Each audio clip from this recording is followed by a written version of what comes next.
Hi, everybody. This is Jeff Berlin, and I want to thank you very much for coming to the Players School of Music's new semester. I'm sorry I can't be there with you in person. I'm on the road touring.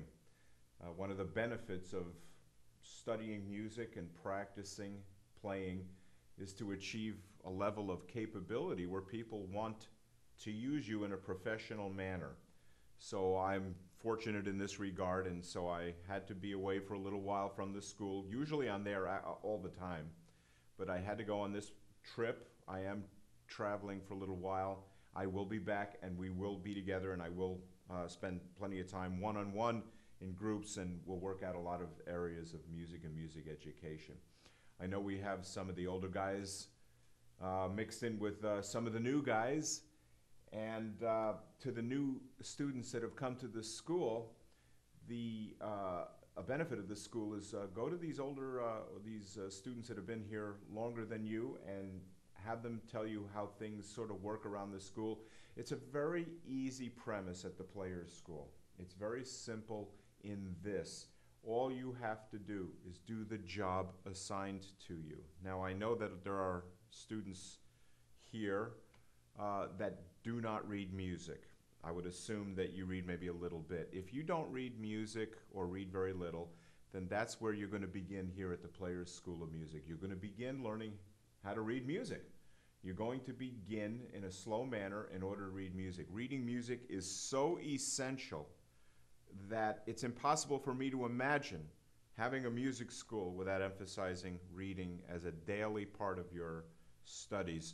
I will not give you tablature. There is no tablature at the Players School, and I would appreciate it if you would dismiss tablature totally while you are with us. I'm not here. The teachers are not here. We're not here to change your vision of music. We don't want to mess with your vision of music. If you love rock, stay with it. If you love jazz, blues, the current music, stay with that. That's the reason why you play music. It's the reason why you play the instrument. I think it's the reason why you came to this school, so you could learn enough about music so that you can play what you love. Never, never, never compromise that. But remember that you have two lives as a musician, two distinct lives. You have a learning life and you have an art life, and the two lives rarely intersect. I would imagine that you might have heard differently, that you will practice a certain amount of scales, let's say, or certain exercises. And by practicing these exercises, you'll say, well, how do I apply them? The answer is you don't apply them. You practice them for what they are. Playing and learning are two different concepts. In Spanish, they have an exercise in the Spanish language, which is, yo voy a la playa. I go to the beach. And when I learned how to speak Spanish, I had to learn to speak this exercise, yo voy a la playa, tú vas a la playa, nosotros, we vamos a la playa. And I studied this, but interestingly, there is no Spanish-speaking person in the world who speaks like this. And yet, why did I study this? Because it was factual, perfect grammar.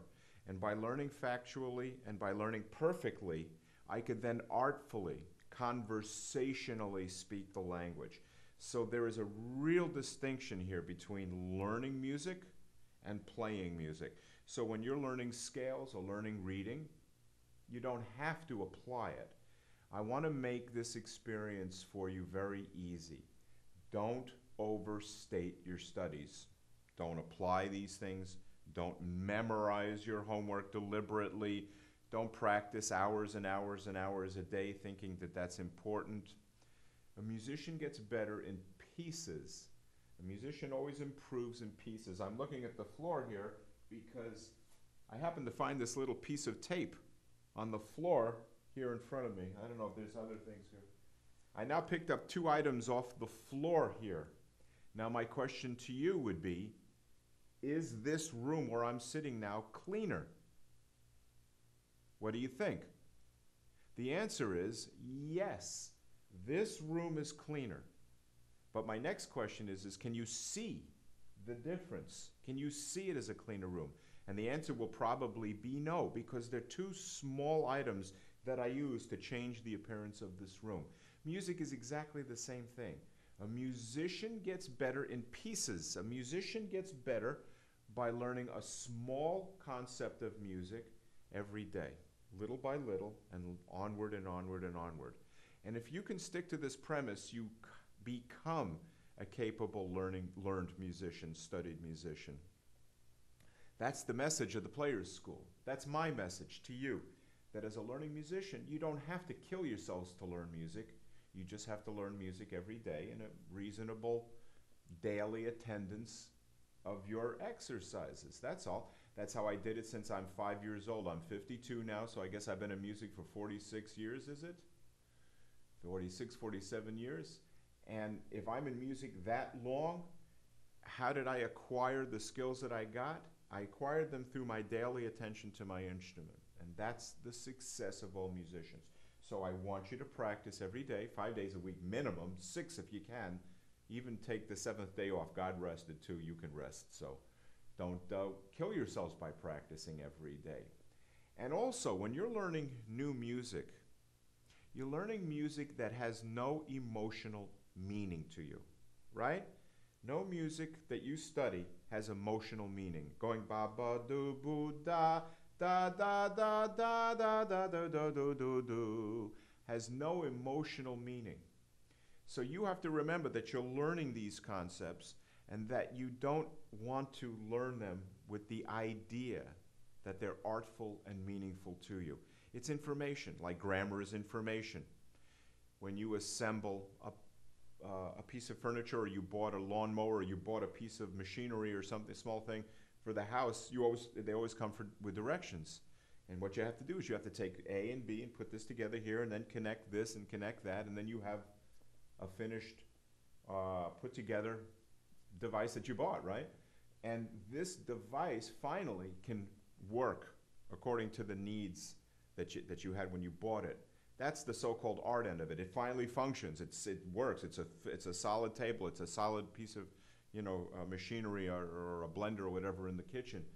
But the nature of putting it together is very factual. A goes to B, B goes to C, C goes to D. That's the same thing in music. An eighth note is an eighth note, a quarter note is a quarter note. That's how music is. But this premise of learning really is a mystery to a lot of people because they don't like to study. I'm asking you to change that premise if you have it. And the premise that I would like you to have is that music will always have meaning to you if you know how to get it out of yourselves. That's the secret of music. People have ideas and can't find them on their instruments. Are you like this? Is there anyone listening to this who has musical ideas but can't find them on the guitar or on the piano or the drums or the bass?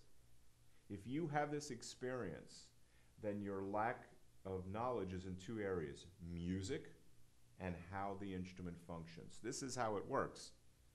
If you can't function on this instrument, the guitar you have here, if you can't function on this piano, these drums, if you can't function on this instrument that you're holding in your hands, then the lack of knowledge of instrument needs to be addressed. Plus the need for music. You have to learn what music is. Hillbillies, the old hillbillies, the Beverly Hillbillies talking like that there over there in them there hills. The old American hillbillies talking like that there. We understood what they said, but they didn't sound educated in the way that they said it. Musicians who learn music sound educated and have meaning in what they say. But a bass player, a guitar player, or a pianist or a drummer who don't learn music for the factual, meaningful reason that must be interpreted on their instrument usually sound like hillbillies when they play. In that comparison, where someone who doesn't speak in an educated manner, there's loads and loads and loads of people who don't play in an educated manner. Okay.